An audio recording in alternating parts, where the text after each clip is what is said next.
Unang Hari. Ang mga huling araw ni Haring David. Unang Kabanata. Matandang-matanda na si Haring David, at kahit kumutan pa siya ng makapal ay giniginaw pa rin siya.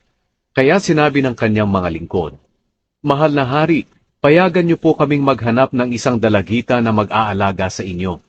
Tatabihan po niya kayo para hindi kayo ginawin." Kaya naghanap sila ng magandang dalagita sa buong Israel, at nakita nila si Abishag na taga Shunem, at dinala nila siya sa hari. Talagang maganda si Abishag, at naging tagapag-alaga siya ng hari, pero hindi sumiping ang hari sa kanya. Gusto ni Adonaya na maging hari. Ngayon, si Adonaya na anak ni David kay Hagit, ay nagmamayabang na siya ang susunod na magiging hari. Kaya naghanda siya ng mga karwahe at mga kabayo, at 50 tao na magsisilbing tagabantay na mauuna sa kanya. Hindi siya kailanman pinakialaman ng kanyang ama na si David, at hindi sinaway sa kanyang mga ginagawa. Napakagwapong lalaki ni Adonaya, at ipinanganak siyang kasunod ni Absalom. Nakipag-usap siya kay Joab na anak ni Zeruya, at sa paring si Abiatar, tungkol sa balak niyang maging hari. At pumayag ang dalawa na tumulong sa kanya. Ngunit hindi pumanig sa kanya ang paring si Zadok at ang propetang si Natan, pati si Benaya na anak ni Jehoiada, gayon din sina Simei at Rei, at ang magigiting na bantay ni David. Isang araw, pumunta si Adonaya sa bato ng Sohelet malapit sa Enrogel, at naghandog siya roon ng mga tupa, mga baka, at mga pinatabang guya. Inimbitan niya ang halos lahat ng kapatid niyang lalaki kay David, at ang halos lahat ng pinuno ng Huda. Pero hindi niya inimbita ang propetang si Natan, si Benaya, ang magigiting na bantay ng hari, at si Solomon na kanyang kapatid. Pumunta si Natan kay Batsheba na ina ni Solomon, at nagtanong, "Hindi mo ba alam na ang anak ni Hagit na si Adonaya ay ginawang hari ang sarili, at hindi ito alam ni Haring David? Kung gusto mong maligtas ang buhay mo at ang buhay ng anak mong si Solomon, sundin mo ang payo ko. Puntahan mo si Haring David at sabihin mo sa kanya, 'Mahal na hari, hindi po ba't nangako kayo sa akin na ang anak nating si Solomon ang papalit sa inyo bilang hari? Bakit si Adonaya po ang naging hari? At habang nakikipag-usap ka sa hari, papasok ako at patutunayan ko ang iyong sinasabi.' Kaya nagpunta si Batsheba sa kwarto ng hari. Matanda na talaga ang hari, at si Abishag na taga Shunem ang nag-aalaga sa kanya. Yumukod si Batsheba at lumuhod sa hari bilang paggalang. Tinanong siya ng hari, "Ano ang kailangan mo?" Sumagot si Batsheba, "Mahal na hari, nangako po kayo sa akin, sa pangalan ng Panginoon na inyong Diyos, na ang anak nating si Solomon ang papalit sa inyo bilang hari. Ngunit ipinalagay ni Adonaya na siya na ang hari ngayon, at hindi mo ito alam. Naghandog siya ng maraming torong baka, mga pinatabang guya at mga tupa. Inanyayahan niya ang lahat ng anak mong lalaki, maliban kay Solomon na iyong lingkod. Inanyayahan din niya ang paring si Abiatar at si Joab, na kumander ng inyong mga sundalo. Ngayon, mahal na hari, naghihintay po ang mga Israelita sa inyong pasya, kung sino po ang papalit sa inyo bilang hari. Kung hindi kayo magpapasya, ako at ang anak nating si Solomon ay ituturing nilang traidor kapag namatay kayo." Habang nakikipag-usap si Batsheba sa hari, dumating ang propetang si Natan. Pumunta sa silid ng hari ang kanyang lingkod at sinabi na dumating si Natan at nais siyang makausap. Kaya ipinatawag siya ng hari.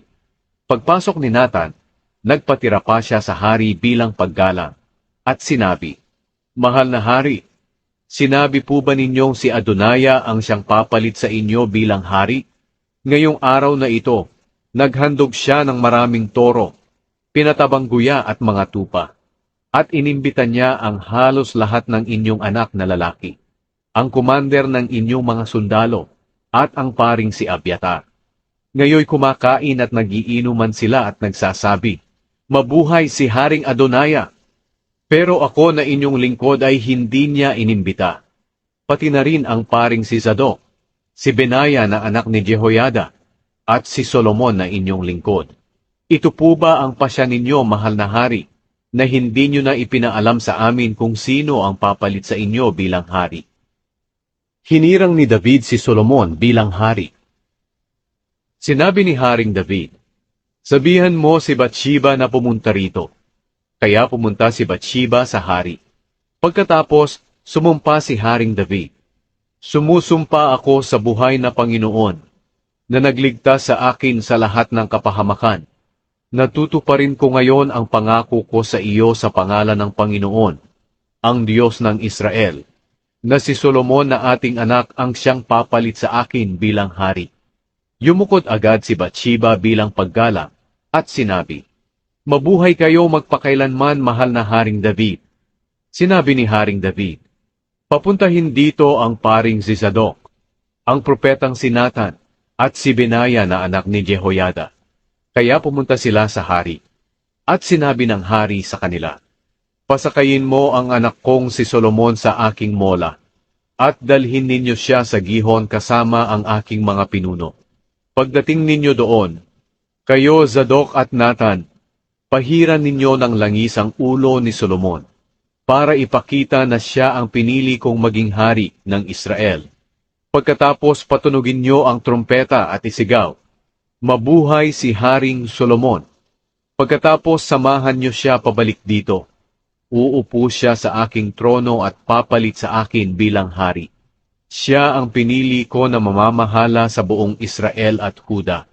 Sumagot si Benaya na anak ni Jehoiada, gagawin po namin iyan. Mahal na hari, naway ang Panginoon na inyong Diyos ang magpatunay nito. Kung paano kayo sinamahan ng Panginoon, samahan din sana niya si Solomon, at gawin niyang mas matagumpay pa ang paghahari niya kaysa sa inyong paghahari. Kaya lumakad na ang paring si Zadok, ang propetang si Nathan, si Benaya na anak ni Jehoiada, at ang mga personal na tagapagbantay ni David na mga Kereteo at Peleteo. Pinasakay nila si Solomon sa mola ni Haring David at dinala sa Gihon. Pagdating nila roon, kinuha ni Zadok sa banal na tolda ang langis na nasa loob ng sisidlang sungay, at pinahiran niya si Solomon sa ulo. Pinatunog nila ang trompeta at sumigaw silang lahat, mabuhay si Haring Solomon! Inihatid si Haring Solomon ng mga tao pauwi sa Jerusalem, na nagkakasayahan at tumutugtog ng mga plauta. Nayanig ang lupa sa ingay nila. Narinig ito ni Adonaya at ng kanyang mga bisita nang malapit na silang matapos sa kanilang handaan. Nang marinig ni Joab ang tunog ng trumpeta, nagtanong siya, ano ba ang nangyayari? Bakit masyadong maingay sa lungsod? Habang nagsasalita siya, dumating si Jonathan na anak ng paring si Abiatar. Sinabi ni Adonaya, pumasok ka dahil mabuti kang tao, at tiyak kong may dala kang magandang balita. Sumagot si Jonathan, hindi ito magandang balita, dahil ginawang hari ni Haring David, si Solomon. Pinapunta niya ito sa Gihon kasama ang paring si Zadok, ang propetang si Nathan, si Benaya na anak ni Jehoiada, at ang kanyang mga personal na tagapagbantay ng mga Kereteo at Peleteo. Pinasakay pa nila si Solomon sa mola ng hari. Pagdating nila sa Gihon, pinahiran siya ng langis ni Zadok at Nathan, para ipakitang siya ang piniling hari. Kababalik lang nila, kaya nga nagkakasayahan ng mga tao sa lungsod. Iyan ang mga ingay na inyong naririnig.